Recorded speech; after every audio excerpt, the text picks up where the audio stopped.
গোপালগঞ্জে জাতীয় নাগরিক পার্টির জনসমাবেশকে কেন্দ্র করে সহিংস পরিস্থিতি, মৃত্যু, কারফিউ এবং রাজনৈতিক দিক নিয়ে আজকের স্বপ্ন ধরা স্বাধীন সংলাপ, সহযোগিতায় আলোক হেলথ কেয়ার অ্যান্ড হাসপাতাল। গোপালগঞ্জের এই ঘটনা কি বার্তা দিল সেটাই খোঁজার চেষ্টা করব আজকের অনুষ্ঠানে। আপনাদেরকে আমন্ত্রণ জানাচ্ছি, আমি মাশরাফি শশী। আর আজকের অনুষ্ঠানে আমাদের সঙ্গে দুজন অতিথি আছেন। স্টুডিওতে আমাদের সঙ্গে আছেন মাসুদ কামাল, সিনিয়র সাংবাদিক, এবং একই সাথে আছেন তাহসিন রিয়াজ, যুগ্ম সদস্য সচিব, জাতীয় নাগরিক পার্টি। আপনাদের দুজনকে আমন্ত্রণ জানাচ্ছি। তাহসিন রিয়াজ, আপনার কাছে আসতে চাই। আপনি আমাদের আজকের প্রোগ্রামের যেই হেডলাইন রেখেছি সেটাও বুঝতে পারছেন যে গোপালগঞ্জে কারফিউ ও রাজনীতির বার্তা। যেটা জানতে চাই, জুলাইয়ের 1 তারিখ থেকে এনসিপি দেশব্যাপী জুলাই পদযাত্রা করলো। সেই পদযাত্রা মার্চ টু গোপালগঞ্জ নাম পরিবর্তন হলো কেন? এই নাম পরিবর্তন করে এনসিপি কি অর্জন করলো? আন্তরিকভাবে ধন্যবাদ জানাচ্ছি যারা আমাকে দেখছেন। আমার সাথে অত্যন্ত শ্রদ্ধার মাসুদ কামাল ভাই আছেন। দেখুন, আসলে আমার কাছে যেটা মনে হয়েছে যে এখন এই পুরো কার্যক্রমটাই, যেটা গতকালকে আমরা দেখেছি সন্ত্রাসী কার্যক্রম, এটাকে আসলে আমরা মানে এটার যে ইম্প্যাক্ট বা এখানে যে অ্যাক্টগুলো বা যে ইনসিডেন্টগুলো হয়েছে বা যেই ঘটনাগুলো ঘটেছে, আমরা এই ঘটনাগুলো থেকে বেরিয়ে আমরা একটা টার্মিনোলজির পলিটিক্সে ঢুকে গিয়েছি। আমি জানি না এটা কোথা থেকে সেট হয়েছে বা কারা এই টার্মিনোলজির পলিটিক্সটাকে সেট করেছে, যেটা হচ্ছে মার্চ টু গোপালগঞ্জ বা হচ্ছে যে আমাদের পদযাত্রা। এটা আসলে আমরা তো সারা জীবন পদযাত্রাকে লং মার্চ বলতেই শুনছি, আপনিও নিশ্চয়ই শুনেছেন, বাকিরাও। সেখানে শাব্দিক কোনো পার্থক্য নাই। আপনি আরেকটা ব্যাপার খেয়াল করবেন, মানে এখানে যে আসলে কোনো ধরনের উস্কানি নাই বা এখানে যে আসলে কোনো ধরনের মানে আমরা আসলে যে কোনো ধরনের নেগেটিভ কোনো বার্তা নিয়ে গোপালগঞ্জে যেতে চাই নাই, এটার একটা ক্লিয়ারিটি কিন্তু তার আগের দিন আমাদের টপ অর্ডার নেতাকর্মীরাও কিন্তু দিয়েছিলেন। তারা বারবার বলেছিলেন যে দেখেন, আমরা গোপালগঞ্জ বা বগুড়া এই যে এভাবে করে যে বৈষম্যগুলো আমরা দীর্ঘদিনের রাজনীতিতে দেখেছি, যে আপনি কোনো জেলা থেকে বিলং করলে সেই জেলার কারণে আপনাকে আমরা কোনোভাবে অনবোর্ড করবো না বা কোনোভাবে কোনো ধরনের সুযোগ সুবিধা দিব না, এই ধরনের কার্যক্রমটা যে আসলে সুন্দর না, সেই বার্তাটা কিন্তু আমাদের নেতাকর্মীরা আগের দিনও দিয়েছিলেন। বরং এখানে খুবই স্পষ্ট একটা বার্তা নিয়ে আমরা যেতে চেয়েছি বা আমরা গিয়েছি, সেটি হচ্ছে যে গোপালগঞ্জে যারা বসবাস করে তারা তো এই দেশের মানুষ। হ্যাঁ, আপনি যে বার্তার কথা বলছেন, আমি এখানেই আসতে চাচ্ছি। আপনি বলছেন টার্মিনোলজির একটি রাজনীতির কথা আপনি বলছেন। আপনারা গত 1 তারিখ থেকে পদযাত্রা করছেন দেশের বিভিন্ন জেলাতে। এই কোন জেলাতে তো আসলে রোড মার্চের বা রোড মার্চ টু অমুক জেলার সেটার প্রয়োজন হচ্ছে না। আপনারা নিশ্চয়ই এই পদযাত্রা শুরুর আগে একটা পরিকল্পনা করে নেমেছিলেন। তখনই কি পরিকল্পনা ছিল গোপালগঞ্জে যখন যাবেন সেই পদযাত্রাটা রোড মার্চ টু গোপালগঞ্জ নামকরণ করা হবে? আমি যেটা বুঝিয়েছি, মানে আপনি এটা স্ট্রেট ফরওয়ার্ড একটা অ্যান্সার আপনি নিতে পারেন আমার কাছ থেকে, যে এখানে আসলে মানে কি পরিকল্পনা করবো, এটা তো আমাদের সারা দেশব্যাপী 64টা জেলা কেন্দ্রিক যে পরিকল্পনা, গোপালগঞ্জ কেন্দ্রিক আমাদের সেই পরিকল্পনা ছিল। এটাকে আলাদা করে মার্চ টু গোপালগঞ্জ বলাতে এমন কোনো কিছু আসতেছে না, যেখানে এই মার্চ টু গোপালগঞ্জ বলার সাথে সাথে অন্য ক্ল্যারিটিগুলো দেওয়া হচ্ছে। যখন কোনো ক্ল্যারিটি দেওয়া হতো না, যখন কোনো উস্কানি দেওয়া হতো, যখন আপনি দেখেছেন মঞ্চে কিন্তু আমরা অনেকগুলো কথার মধ্যে আমরা কিন্তু এই কথাগুলো বলেছি, যেটি আমি একটু আগে উচ্চারিত করেছি, যে এখানে আমরা এই বৈষম্য বিরোধী আন্দোলন থেকেই তো আসলে এই বাংলাদেশের নতুন বাংলাদেশের সূচনা। আমরা আসলে এই ধরনের কোনো বৈষম্যের মধ্যে দিয়েই যেতে চাই না। আমরা ওই কথাগুলো কিন্তু মঞ্চে উচ্চারিত হয়েছে। কাজেই দেখেন, মানে আমার কাছে যেটা মনে হয়েছে যে এটা একপাক্ষিকতার বা একটা সিঙ্গেল আই। হ্যাঁ, আপনি দেখছেন এটার মধ্যে আপনি ভিন্ন কোনো চিন্তা খুঁজে পাচ্ছেন, পেতেই পারেন। এটাই তো আপনার রাজনৈতিক স্বাধীনতা, সেটাই তো আপনার। আমরা পুরো এই আজকের আয়োজন জুড়েই যাব। মাসুদ কামাল, আপনার কাছে আসতে চাই। আপনি তো উত্তরটাই নিলেন না, আপনি যে প্রশ্নটা করেছেন উত্তরটাই দিতে পারলেন। আচ্ছা, ঠিক আছে, আপনি বলুন। না, দেখেন, আমি এটাই ক্লিয়ার করতে চাচ্ছিলাম যে আসলে আমরা গোপালগঞ্জে 32তম জেলা হিসেবে আমরা সেখানে গিয়েছি। আমরা আমাদের পক্ষ থেকে আপনি একেবারে কমপ্লিটলি নিরস্ত্র, কমপ্লিটলি সাধারণ মানুষের জন্য সেখানে আমরা, আপনি যে প্রশ্নটা করেছিলেন যেখান থেকে কি বার্তা পেল, এখান থেকে মানুষ যে বার্তাটা পেয়েছে, আপনি স্ট্রেট একটা অ্যান্সার নেন এখান থেকে মানুষ যে বার্তাটা পেয়েছে, মানুষ যে মেসেজটা পেয়েছে, এই যে আওয়ামী সন্ত্রাসী যে বাহিনী বা আওয়ামী লীগের যে মতাদর্শ, এই মতাদর্শের মধ্যে যে আসলে ফ্যাসিজম, এই মানে গুপ্ত হত্যা, এরপর হচ্ছে আপনার এই ধরনের আঘাত দিয়ে মানুষকে খাটো করা, মানুষকে হত্যা করার যে চেষ্টা, বা অন্য কোনো গণতান্ত্রিক রাজনৈতিক কর্মসূচিকে যে হজম করতে না পারা, এই জিনিসটা আবারও প্রকাশিত হয়েছে। এই মেসেজটা হচ্ছে সাধারণ মানুষ পেয়েছে। আর আরেকটা মেসেজ আমরা আমাদের পক্ষ থেকে দিয়েছি, সেটা হচ্ছে যে আমরা আমাদের জায়গা থেকে আমরা যেমনটা যেই মার্জে আমরা ছিলাম, যেই মোটিভে আমরা ছিলাম, যে বাংলাদেশের এই আগামীর রাজনীতিতে বাংলাদেশের সাধারণ মানুষ আওয়ামী লীগ এই কার্যক্রমের জন্য প্রত্যাখ্যান করেছে, যেটা বিগত সময়ে আমরা গণহত্যা দেখেছি, নতুন করে এই জুলাইয়ের মধ্যেই আবার আওয়ামী লীগকে নতুন করে সাধারণ মানুষ চিনেছে যে তারা কী ধরনের নিকৃষ্ট হতে পারে, কিভাবে করে সংঘবদ্ধভাবে পৈশাচিক কায়দায় আর্মস নিয়ে অস্ত্র নিয়ে বেসামরিক লোকজন অর্থাৎ তাদেরকে হামলা চালাইতে পারে। আওয়ামী লীগের যে ভয়ঙ্কর মুখোশ সেটা আবারও উন্মোচিত, এটা আমাদের কারণে না, তাদের স্বভাবগত কারণেই উন্মোচিত, আবার উন্মোচন করেছেন। অসংখ্য ধন্যবাদ। মাসুদ কামাল, আপনার কাছে আসতে চাই, এই যে এনসিপির পদযাত্রা, সেখান থেকে রোড মার্চ, গত দুদিন ধরে বলছি যে মৃত্যু হয়েছে 4 জনের, নিধন পক্ষে বলা হচ্ছে কারফিউ, এবং এখন পর্যন্ত গতকাল এই কারফিউ আবার বর্ধিত করা হয়েছে, কিছু সময়ের জন্য শিথিল থাকবে আগামীকাল। আপনার দীর্ঘদিনের যেই সাংবাদিকতার অভিজ্ঞতা, সেই অভিজ্ঞতার আলোকে কিভাবে বিশ্লেষণ করবেন? দেখেন, আপনি আসলে মানে অনেকগুলি প্রশ্ন একবারে করেছেন যে দীর্ঘদিনের অভিজ্ঞতা কিভাবে বিশ্লেষণ করব। কাজে আমি অত ডিটেলে যাব না, আমি খালি সংক্ষেপে বলি।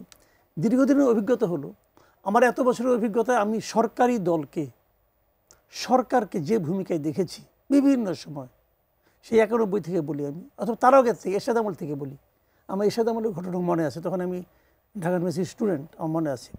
সরকারি দলকে যে ভূমিকায় দেখেছি, এখন আমি সরকারি দলকে সেই ভূমিকায় দেখছি। সরকারি দলকে সরকারকে, সরকারি দল বলতে কাকে বোঝাচ্ছেন এখানে? সরকারি দল মানে সরকারের সহযোগিতা নিয়ে, সরকারের সমর্থন নিয়ে যে দলটা মাঠে থাকে সেটা সরকারি দল। এক্ষেত্রে নিঃসন্দেহে সেটা এনসিপি। এটা আমার অবজারভেশন, যেটা একই। সরকার একই রকম কাজ করছে, সরকার তখনও যা করছে তাই করছে। এমনকি সবচেয়ে জঘন্য সরকার ছিল আমার বিবেচনায় হাসিনা সরকার, গত 15 বছরে। তারাও যে ভঙ্গিতে আচরণ করতো, কথা বলতো, এই সরকারও ঠিক একই ভঙ্গিতে কথা বলছে, যেটা ছিল আমার জন্য খুবই একটা বড় ধরনের আঘাত। এই সরকারের কাছ থেকে এই ধরনের আচরণ আমি আশা করিনি। আমি এক্সাম্পল দিয়ে বলি, সরকারের বিভিন্ন জায়গায় আজকের ঘটনা, কালকে ঘটনার প্রেক্ষিতে অনেকগুলি বিবৃতি আসছে, অনেকগুলি প্রেস রিলিজ আসছে, আইএসপিআই বিবৃতি, অনেক কিছু দিচ্ছে। এই ঘটনায় তারা কোথাও যে 4 জন লোক যে মারা গেল, তাদের ব্যাপারে তাদের কোনো শোক নাই। ওই 4 জনকে দেশের নাগরিক না, তারা নাগরিক নেই দেশের। আমি তো 4 জন লোকের সম্বন্ধে কয়েকজন লোক সম্পর্কে জানলাম, তারা সাধারণ মানুষ, রাস্তা দিয়ে যাচ্ছিল, গুলি তো করছে। আমরা আর্মিকে অনেক প্রশংসা করেছি যে আমাদের জুলাই আন্দোলনে তারা সাধারণ মানুষকে মারতে চায়নি, প্রশংসা করেছি। আমি একটা ভিডিও দেখলাম, আর্মি বলতেছে টার্গেট করে মার। শুনলাম তো আমি সেই শব্দ, সেই অডিও তো পাইলাম। এবং তারা যে গুলি করতেছে, সামনে কিন্তু মানুষ দৌড়াচ্ছে, তারা পেছন থেকে গুলি করতেছে। আমরা কি আর্মিকে পেছন থেকে গুলি করার জন্য রাখছি? ওনাদের বেতন তো আমরা দিই রে ভাই। এই ঘটনাকে কেন্দ্র করে আইএসপিআর এর পক্ষ থেকে অবশ্য একটা বিবৃতি দেওয়া হয়েছে। যে বিবৃতি দেখ রে ভাই, যে বিবৃতি দেখ, গুলি করছে এটা অস্বীকার করছে, গুলি তো করছে রে ভাই। এবং তারা তো যে লাঠি সোটা সামনাসামনি আসতো, বুঝতাম, তাইলে বুঝতে পারতাম। তো আর্মির কাজটা কি ছিল? এটা কি যুদ্ধ না, তাদের কাজ ছিল ওদের ছত্রভঙ্গ করে দেওয়া। যে ছত্রভঙ্গ হয়ে যাচ্ছে, এখন তাকে পেছন দিয়ে গুলি করতে হবে কেন? পরিস্থিতি নিয়ন্ত্রণের জন্য আপনি গুলির বদলে আসলে ছত্রভঙ্গ করতে ওই মুহূর্তে আর কি কি অপশন তখন ছিল আপনি মনে করছেন? আচ্ছা, অপোজিশনে আর্মিতে কয়জন আহত হয়েছে আপনি খোঁজ নিয়ে অপোজিশনে? হ্যাঁ, আমি তো গভর্নমেন্টের সবগুলো খুঁজতেছি। অপোজিশনের কাছে আর্মি ছিল, আমি যদি আমি মানি, তাদের আর্মসের গুলিতে কয়জন লোক আহত হয়েছে, কয়জন লোক নিহত হয়েছে? নিহত হইলেই ভালো হইতো, মানে না, আমি ভালো মন্দ কোশ্চেন না, জাস্টিফিকেশনটা কি? না, জাস্টিফিকেশন কোশ্চেন না। কোশ্চেনটা হলো, আপনি যখন দাবি করছেন অপোজিশনের কাছে, আমি দাবি করছি না, এটা তো সব জায়গায় এসেছে, ছবি এসেছে। ভাই প্রুফ করেন না, কে আসছে বলেন? অসংখ্য ছবি এসেছে, তো কি ছবি আসছে? অসংখ্য ছবি এসেছে। ওই ছবি দেখেন, ওই ছবি অনেকে দেখাইছে। আমি দেখলাম যে আওয়ামী লীগের পক্ষে কি সজীব ওয়াজেদ কি একটা ছবি দেখাইছে, যে টেনে নিয়ে যাচ্ছে, পুরানো ছবি। এগুলি ভাই, ওগুলি বাদ দেন। না, এখানে আমার কোশ্চেনটা হলো কি, আপনি বলেন না রে ভাই, 4 জন লোক যে মারা গেছে, এরা কি নিজেদের গুলিতে মারা গেছে? এরা কি এনসিবি গুলিতে মারা গেছে? এরা কি পুলিশের গুলিতে মারা গেছে, নাকি আর্মি গুলিতে মারা গেছে? ভাই বোঝা তো যাচ্ছে। ওই সমস্ত আলাপ করলে আপনার ভাই, আমরা এগুলি বুঝি। কোশ্চেনটা হলো যে আপনারা বলতে পারতেন সবচেয়ে ক্ষতিগ্রস্ত কে হয়েছে এই ঘটনায়? ওই সাধারণ মানুষগুলো। আজকে কারফিউ হচ্ছে, ওখানে আপনি বাড়িতে করতেছেন, মানে তল্লাশি করতেছেন, কয়দিন পরে দেখবেন যে ওই এলাকা পুরুষবিহীন হয়ে। এইগুলি নিউজের হেডলাইন লিখতে ভাই, যখন নিউজ ছিলাম তখনও লিখতাম, যখন রিপোর্টার ছিলাম তখন সরেজমিনে যাইতাম, একই দৃশ্য। বিএনপি আওয়ামী লীগ আমরা দেখছি, বিএনপি লোকরা জঙ্গলে যেয়ে থাকে, চরে যেয়ে থাকতো, একই দৃশ্য আজকে রিপিট হচ্ছে। No change. এটাই হচ্ছে এই দেশে। তো আমার কোশ্চেনটা দেখেন, আজকে আমি দেখলাম হাসনাত আব্দুল্লাহ বলতেছে যে শেখ মুজিবের মাটিতে দাঁড়িয়ে মুজিববাদ মুর্দাবাদ বলে এসেছি। এটা কি সাকসেস? মুজিববাদ কোথায় রে ভাই? মুজিববাদ বলতে কোনো বাদ আছে, এটাই কোথায় দেখেন না আপনি কাগজে কলমে? কোথায় মুজিববাদ? মাসুদ কামাল, আপনি একেবারে দুধে একজন সাংবাদিক, আমি এই প্রসঙ্গে একটু পরে আসতে যাচ্ছিলাম, কিন্তু এই যে আপনি হাসনাত আব্দুল্লাহর যে বক্তব্য বলছেন, এই ধরনের কথাবার্তা তো অনেকদিন ধরেই হচ্ছে। আমার প্রশ্নটা হলো যে রাজনৈতিক বক্তব্য কি পলিটিক্যালি কারেক্ট হতে হবে? তার না, কি আমি তা বলছি না। আপনি গোপালগঞ্জের মিটিং, আমি মিটিংয়ের ভিডিও দেখেছি, একদম লাইভ দেখেছি। গোপালগঞ্জে যে মিটিং শেষ হওয়ার পর আপনি যখন বলেন মুজিববাদ মুর্দাবাদ, মাথায় রাখতে হবে এই জায়গায় বঙ্গবন্ধু শেখ মুজিবের জন্ম হয়েছিল। এই প্রজন্মের যারা ওখানে আছে, এই প্রজন্ম না, ওখানে যত জীবিত লোক আছে তারা জন্মের পরের থেকে দেখছে বঙ্গবন্ধু শেখ মুজিব কত বড় একজন নেতা, দেখছে। তো আপনি যখন তার বিরুদ্ধে এভাবে স্লোগান দিচ্ছেন, এটা দিয়ে আপনি কী রাজনৈতিক অর্জনটা আপনার হচ্ছে? আমি যদি বলি দ্যাট ওয়াজ অ্যান ইনভাইটেশন, যে তোমাকে আমি খোঁচাচ্ছি, তুমি আমাকে মারো। আসলে কিভাবে পরিস্থিতি এতটা বিপজ্জনক হয়ে গেল সেই বিশ্লেষণও আমরা করব। তাহসিন রিয়াজ, আপনার কাছে আসতে চাই। মাসুদ কামাল বলছিলেন তার বক্তব্যে এনসিপি সরকারি দল, এবং এটা অবশ্য প্রায়শই আমরা শুনি, অনেকেই এই কথা প্রত্যক্ষ পরোক্ষভাবে বলেন, একই সাথে 4 জনের যে মৃত্যু ঘটলো কালকের এই ঘটনাকে কেন্দ্র করে, এ বিষয়ে আপনার অভিমত কি? দেখুন, আমি মাসুদ কামাল ভাই তার মতন করে বিশ্লেষণ করেছেন। দেখেন, এখানে খুব আমি যেটা বললাম যে শব্দ তো আসলে ভাইরা তো লম্বা সময় ধরে সাংবাদিকতার সাথে যুক্ত ছিলেন, তাদের যে শব্দের যে ইনক্লুশন সেটা ডিফারেন্ট হয় সব সময়। যেমন দেখেন, যে 4 জন মানুষ মারা গেছে, তার পরিবারের ব্যাপারে নিঃসন্দেহাতীতভাবেই আমার অনুশোচনা আছে, যেহেতু আমি পৈশাচিক কোনো সংগঠন থেকে বিলং করি না। তারা যেভাবে করে বিলং করে, তারা লাশের উপর নৃত্য করতে পারে, আমরা সেটাকে সহ্য করতে পারি না। এতে তাদের সাথে আমাদের পার্থক্য। কিন্তু দেখেন, তাদেরকে খুব সহজেই সাধারণ মানুষ বানিয়ে দেওয়া হয়েছে ভাই, কিন্তু একটাবারও তাদেরকে সাধারণ মানুষ বলেই কিন্তু ট্রিট করেছেন। এখন আমি যদি এই প্রশ্নটা রাখি যে হাউ ডু ইউ নো যে তারা সাধারণ মানুষ ছিল, এই এক্সপ্লেনেশন তার কাছে থাকবে না। তিনি এটা কমপ্লিটলি অ্যাজাম্পশন, আমি ওই ফিল্ডে ছিলাম, আমি পুরো পরিস্থিতিটা আমি খুব কাছ থেকে দেখেছি, এবং আমি অ্যাজ এ লিভিং উইটনেস, আপনারা সেখানে মিডিয়ায় ছিলেন, আপনারা মিডিয়ার ইয়াগুলো দেখান, আপনারা দেখলে তো আপনি চাইলে এখন ভাইকে এখানে লাইভে রেখে আপনি মিডিয়া কন্টেন্টগুলো দেখাতে পারেন। ভাই, আমি একটু ক্লিয়ার করি, আমি আপনাকে একটু বলার সুযোগ দেন। প্রশ্নটা আমি আপনার প্রশ্ন দিব, আমি জাস্ট ক্লিয়ার করি। দ্বিতীয়ত দেখেন, আরেকটা ব্যাপার আমি একটু বলি, পরিস্থিতিটা কি পরিমাণ বাজে ছিল আপনি একটু বুঝবেন। সেটা হচ্ছে, প্রথমে যখন সমাবেশটা যখন শুরু হয়েছে, প্রথম দফায় কিন্তু একবার বড় রকম হামলা হয়েছে, এবং আমি লিভিং উইটনেস, একেবারেই দেশি বিদেশি অস্ত্রসহ মারাত্মকভাবে স্টেজের দিকে তারা ছুটে এসেছে, স্টেজ একেবারে গুড়িয়ে দিয়েছে, ভাঙচুর করেছে, করে তারপর তারা মুভ করে চলে গেছে। এবং যখন আমাদের গাড়ি বহরটা মুভ করছিল সমাবেশ শেষে যখন মুভ করছিল, তারা ঠিক যেভাবে করে হামলা করেছে, ওভাবে করে যদি আইনশৃঙ্খলা রক্ষা, আমি কোনো আইনশৃঙ্খলা রক্ষা বাহিনীকে আমি ডিফেন্ড করতে চাই না, তাদের জবাবদিহিতার জায়গায় তারা জবাবদিহিতা করবে। আজকে আপনি দেখেছেন যে সেনাবাহিনীর পক্ষ থেকে বিবৃতি এসছে, তারা কি বলেছে। সেই সময়টাতে যদি তাদেরকে ঠেকানো না যেত, তাহলে তারা যেই দেশীয় অস্ত্র নিয়ে হামলাটা করেছিল, সেখানে মারাত্মক লেভেলে দুর্ঘটনা ঘটে যেত। এবং আমি আপনাকে বলি যে ভাই, সিচুয়েশনটা তো বুঝেন নাই, সেখানে আবার তিনি বলেছেন পেছন থেকে গুলি করা হচ্ছে। আমি জানি না পেছন থেকে গুলির কোন ফুটেজ, কোন অংশের ফুটেজ। হ্যাঁ, ওই যে উনি যদি দেখে থাকেন, সেটাও একটা অংশের হয়তো ফুটেজ, কিন্তু সেখানে 3 ঘন্টা 4 ঘন্টা ব্যাপী কিন্তু চলেছে, ধাওয়া পাল্টা ধাওয়া চলেছে। তাহলে পেছন থেকে গুলি কীভাবে হয়, ধাওয়া পাল্টা দেওয়া কীভাবে, গুলির মুখে থেকে ধাওয়া পাল্টা দেওয়া হয়, এটার আসলে ব্যাখ্যা আমি জানি না। আমি আসলে এভাবে করে এত বিশ্লেষণে আমি যেতে চাইনি, বাট আমি যে সিচুয়েশনটা বোঝানোর জন্য বলি। লাস্ট আলাপটা আমি একটু বলি, সেখানে মসজিদ থেকে মাইকিং করা হয়েছে, আপনি এই মাইকিংয়ের সাউন্ডগুলো অ্যাভেলেবেল আপনি পাবেন। মসজিদ থেকে মাইকিং করা হয়েছে, মাইকিং করে সাধারণ মানুষকে উস্কে দেওয়া হচ্ছে। ভাই, গোপালগঞ্জেও তো ভালো মানুষ থাকে নাকি, সব নির্দিষ্ট দলের লোক, সেখানে কি সাধারণ মানুষ নাই? আছে তো। কিন্তু দেখেন, সাধারণ মানুষ কিন্তু রেসপন্স করে নাই তাদেরকে, আনফর্চুনেটলি।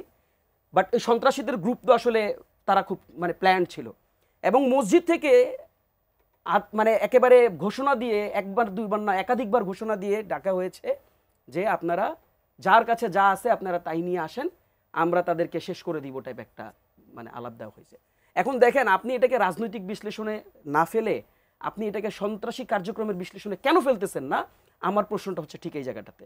এটা তো ক্লিয়ার। আপনি আচ্ছা আপনি দেখেন নাই মানে রাজনৈতিক সংঘর্ষ দেখেন নাই কেমন হয়?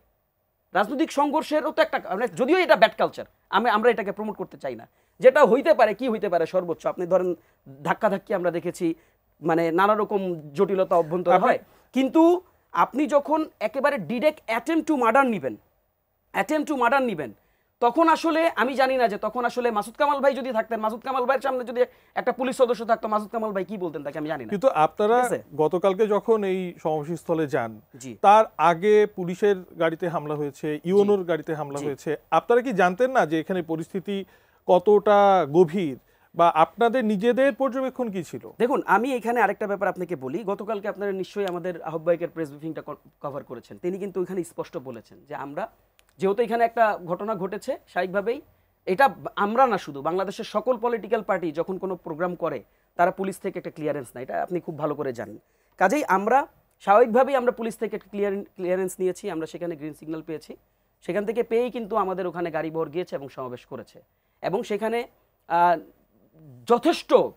যথেষ্ট মানে আপনার যতগুলো প্যারামিটার এটাকে ক্রস চেক করা দরকার হয় সব জায়গা থেকে আমরা আমাদের মতন করে ক্রস চেক করেছি। কিন্তু যেটা আমি আপনাকে বারবার বোঝাতে চেয়েছি, দেখেন সন্ত্রাসী কার্যক্রমের কিন্তু কোনো প্ল্যান থাকে না, এটা আপনি মানে এটা একটা খুবই ডিফারেন্ট ওয়েতে এটা তারা এক্সিকিউট করেছে এবং মানে সেটা তো আমরা আমাদের পক্ষ থেকে আমরা বলেছি যে এটা তো যদি তারা সাকসেসফুলি এক্সিকিউট করতে পারতো যেটা হতো যে তাদের যে সন্ত্রাসী কার্যক্রম এটা আরও সারা বাংলাদেশব্যাপী তখন তারা ছড়িয়ে দিতে পারতো। কাজেই আমাদের বক্তব্যটা খুব স্পষ্ট, আমাদের বক্তব্যটা খুব মানে টু দ্য পয়েন্ট, সেটা হচ্ছে যে এখানে এই যে যেভাবে করে জেনারেলাইজ করা হয় সবগুলো ঘটনাটাকে, এইভাবে করে জেনারেলাইজ যদি আপনারা করতে থাকেন এটা আমার কাছে যেটা মনে হয় যে এটা আরেক পক্ষকে মানে অবিচার করা হয়। আপনি দেখেন আপনি এখন পর্যন্ত মাসুদ কামাল ভাইয়ের কাছ থেকে কিন্তু একটা শব্দ আসে নাই যেটা সন্ত্রাসী কার্যক্রম বা একটা শব্দ আসে নাই যে একটা এটা তো একটা গণতান্ত্রিক কালচার, আপনি তো গণতান্ত্রিক কালচার থামিয়ে দিতে চাচ্ছেন, একটা বারও কিন্তু মাসুদ কামাল ভাই এটা বলেন নাই। ভাইয়ের কাছেই যেতে চাই, আমি এটা প্রত্যাশা করি যে উনার মতন মানুষ এটা বলবেন এবং স্বাচ্ছন্দ্যে বলবেন। মাসুদ ভাই তাহসিন রিয়াজ বলছেন যে যতটা সরলীকরণ করে দেখা হচ্ছে এতটা সরলীকরণ করে দেখার সুযোগ নেই। আমি একটু যোগ করি, গোপালগঞ্জের হামলা শুধু হাসনাত সার্জিসের উপর নয় 18 কোটি মানুষের উপরে হামলা বলে মন্তব্য করেছেন জামায়াতের শীর্ষ নেতারা। এই মন্তব্যকে আপনি কিভাবে দেখছেন, আর আপনি কি অতি সরলীকরণ করছেন কিনা? সন্ত্রাসী কার্যক্রম বলতে আপনি বাদছে কোথায় আপনার? দেখেন বাচ্চা কথা মানে আমি কি অস্বীকার করছি নাকি এটা সন্ত্রাসী কর্মকাণ্ড? কে বললো করি নাই? শক্তভাবে বলা, আমি সবসময় বলি, আমি কালকেও বলছি যে গোপালগঞ্জকে বাংলাদেশের বাইরের কোনো জায়গা, তাহলে আমার সমাবেশ করতে যেতে তো সমস্যা নাই, কোনো সমস্যা তো নাই। আমি তো বলি নাই সমস্যা না করি ভাই বলেন, হ্যাঁ আমি তো সমস্যা নাই, আমি তো বলি নাই। আপনি যদি কক্সবাজারে যান বিনোদন করতে, আপনি যে প্রিপারেশন নিয়ে যাবেন, আপনি যদি বান্দরবানে যান সেম প্রিপারেশন নিয়ে যাবেন। কথাটা খেয়াল করেন, বান্দরবানও পার্ট অফ বাংলাদেশ, খাগড়াছড়িও পার্ট অফ বাংলাদেশ এবং কক্সবাজার পার্ট অফ বাংলাদেশ। আমার কথা হলো আপনি প্রিপারেশনটা সেম থাকবে কিনা।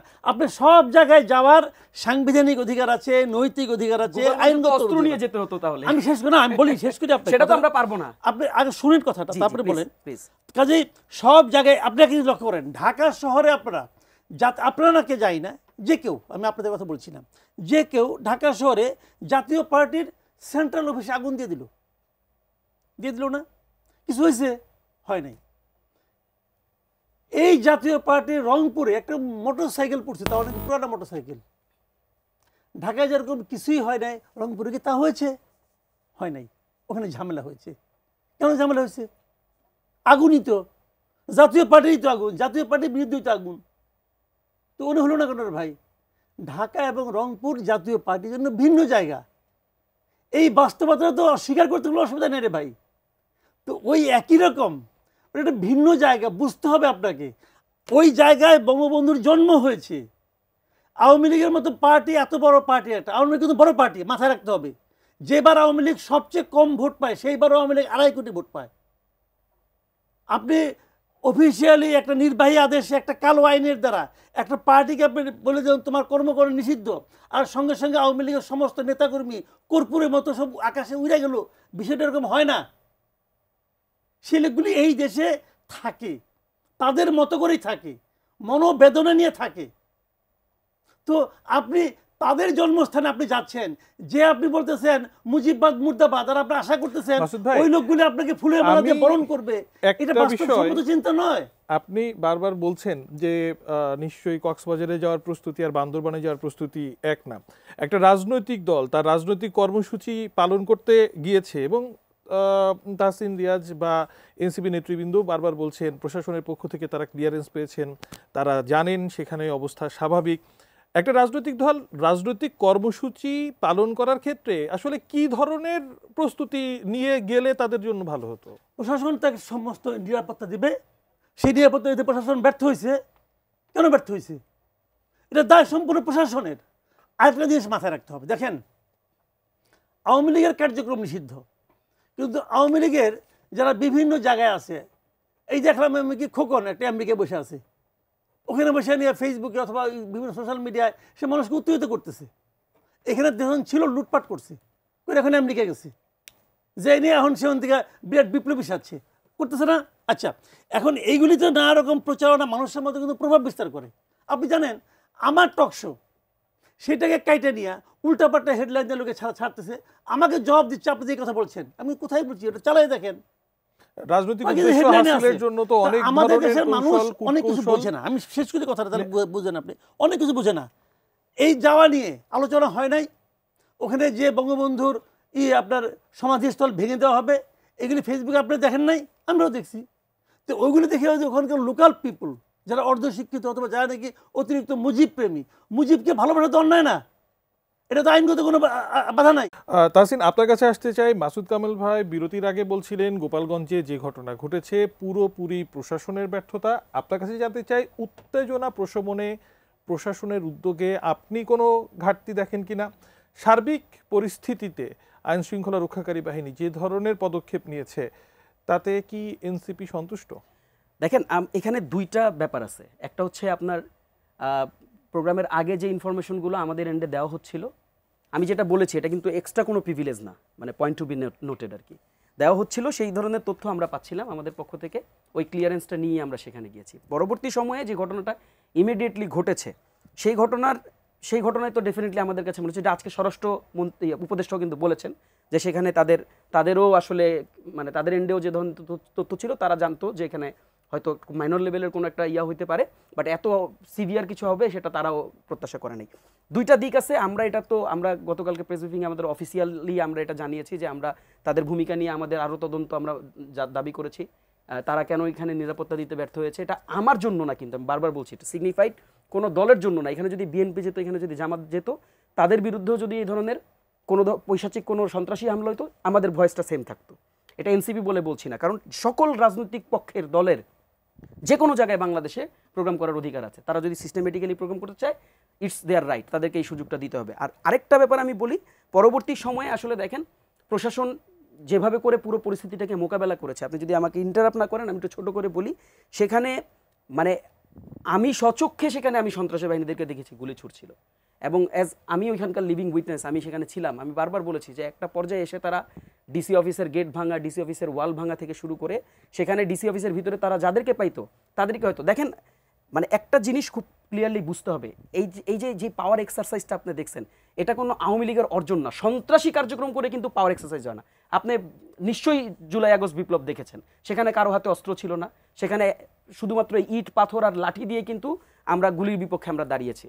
আমরা খুব সাদাসিধাভাবে খুব সাধারণভাবেই আমরা সাধারণ মানুষের কাছে গিয়েছি। এখন কেউ যদি আপনার বিপরীতে অস্ত্র তাক করে, কেউ যদি আপনার বিপরীতে দেশীয় অস্ত্র নিয়ে আপনাকে আঘাত করতে যায়, ভাই খালি হাতে আপনি তো আসলে তাকে মোকাবেলা করতে পারবেন না।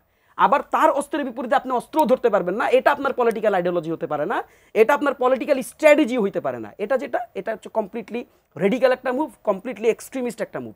তো এই মুভকে পলিটিক্যাল মুভ হিসাবে ডিফাইন করার সুযোগ নেই। এটা কমপ্লিটলি ভায়োলেন্স, এটা কমপ্লিটলি নন পলিটিক্যাল মুভ, এবং কমপ্লিটলি এটা এক্সট্রিমিজম।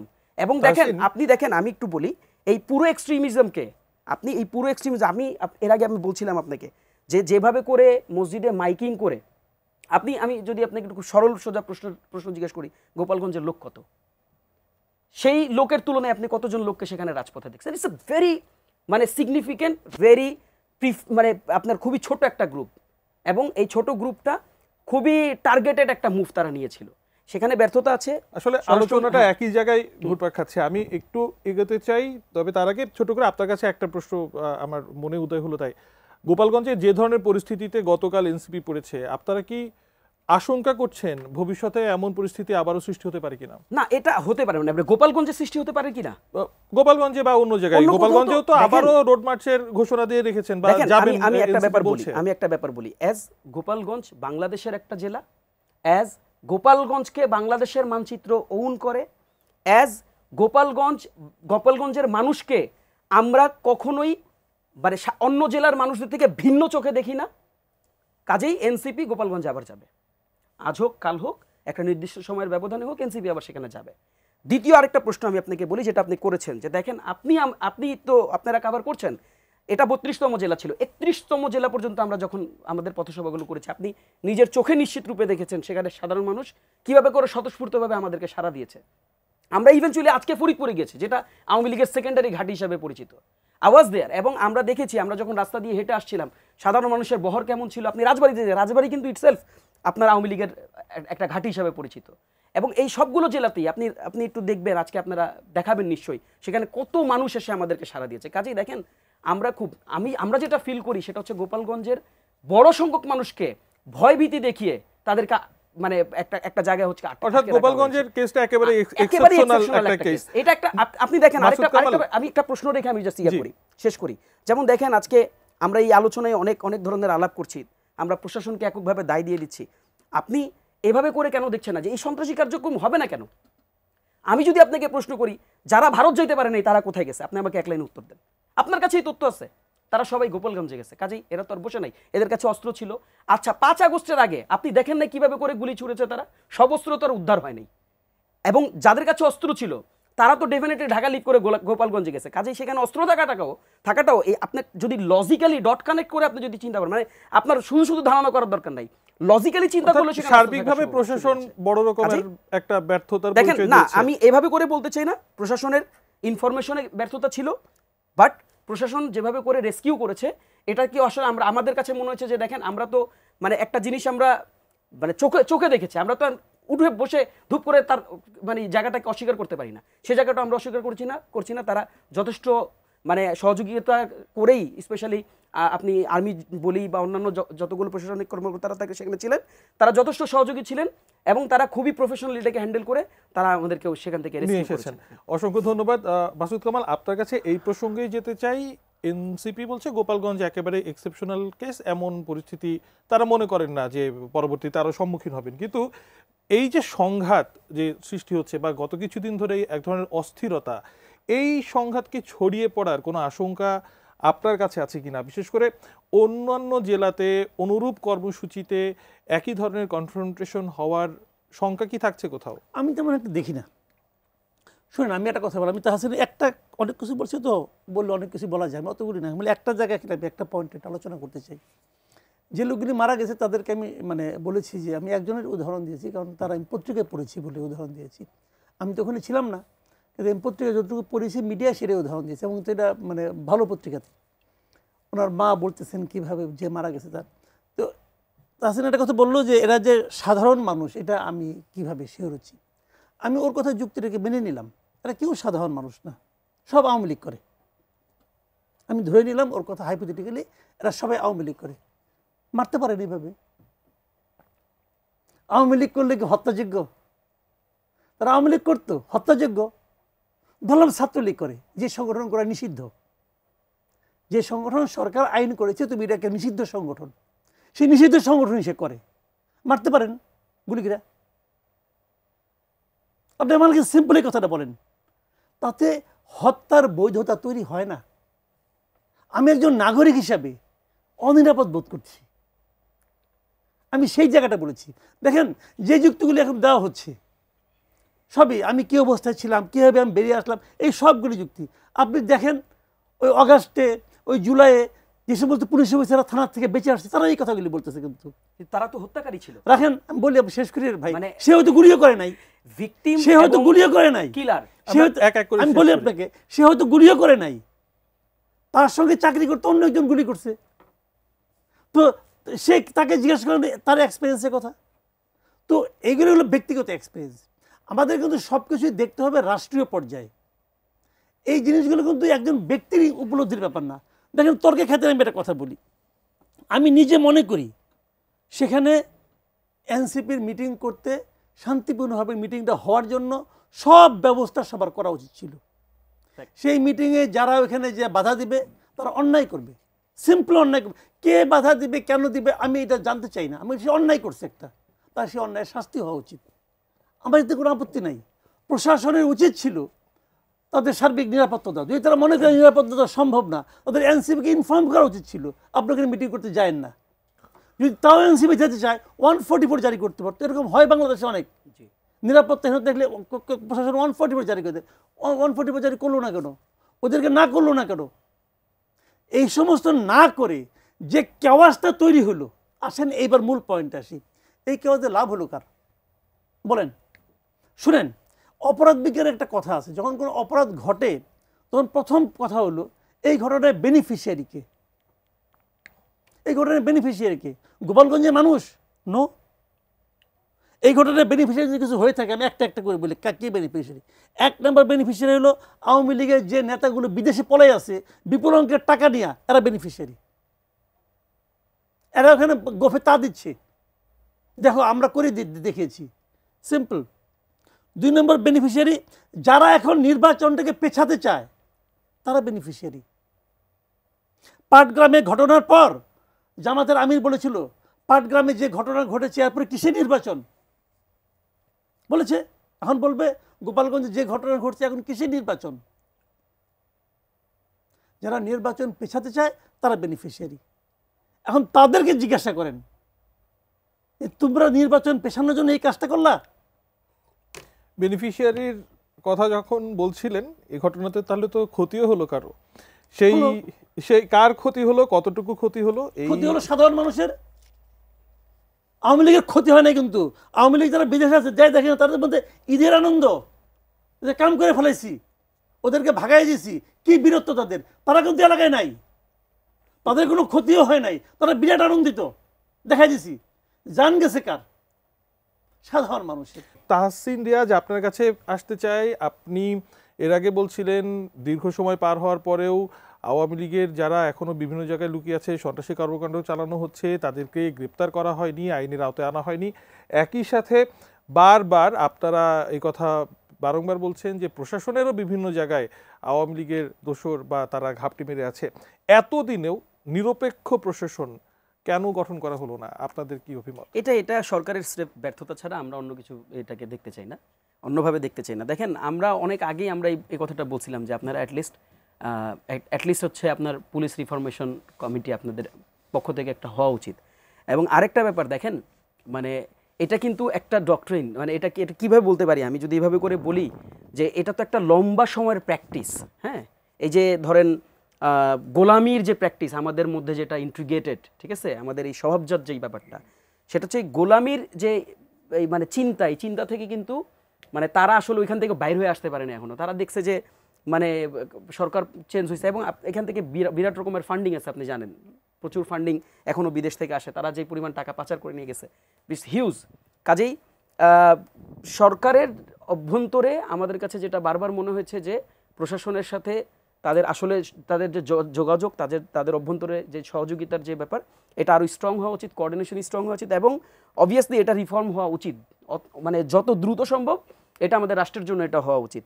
এটা না হলে যেটা হবে যে আমরা এই যে ধরেন আমরা আজকে দেখছি যে বিভিন্ন জায়গায় তো আপনারা দেখছেন যে কী ধরনের মব আপনার অ্যাক্টিভিটি আমরা দেখছি, তার পাশাপাশি হচ্ছে হত্যা দেখছি আমরা, চাঁদাবাজি দেখছি আমরা। কাজে এই যে সার্বিক ব্যাপারগুলোকে সঠিক পর্যায়ে নিয়ে আসা এবং সামনে সবচেয়ে গুরুত্বপূর্ণ যে বিষয়টি আছে সেটা হচ্ছে ইলেকশনকে সামনে রেখে আপনি যদি স্ট্রং একটা প্রশাসন আপনি যদি ডেভেলপ করতে না পারেন, মানুষের কাছে যদি ওই মেসেজটা যদি কনভে করতে না পারেন যে এই প্রশাসন দে আর হাইলি অ্যাক্টিভ নাও, যে তারা ইলেকশনকে হচ্ছে মানে পারফেক্টলি এক্সিকিউট করতে পারবে, এই আশাব্যঞ্জক জায়গায় যদি আপনি সাধারণ জনগণকে নিয়ে যেতে না পারেন, তাহলে কিন্তু আসলে ইলেকশন আমাদের কাছে যেটা মনে হয়েছে যে অবশ্যই প্রশাসনের রিফর্ম দরকার এবং প্রশাসনের মধ্যে প্রচন্ড রকম দুর্বলতা আছে।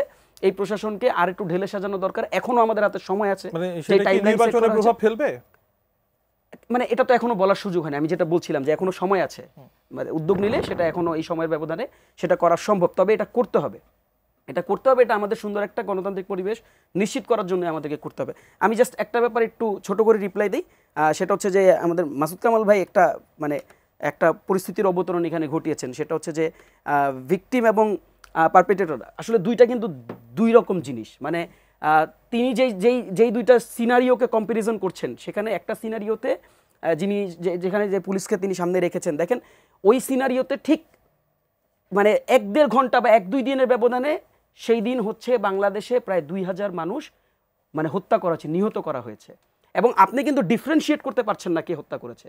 আপনি তো দেখেছেন যে সেখানে পুলিশ নির্বিচারে গুলি ছুড়েছে, কে ছুড়ে নাই আপনি আমাকে বলেন। হ্যাঁ, এখন যদি আপনি বলেন যে পাশে একজন দাঁড়িয়েছিল আমি দেখছি ছুড়ে নেই, এটা তো ভাই খুব স্বাভাবিক কেস। আপনি এটাকে যদি আপনি এক্সাম্পল দেন, এটা ভেরি এক্সেপশনাল কেস, যেটাকে আপনি এক্সাম্পলের সামনে নিয়ে আসতে পারছেন না।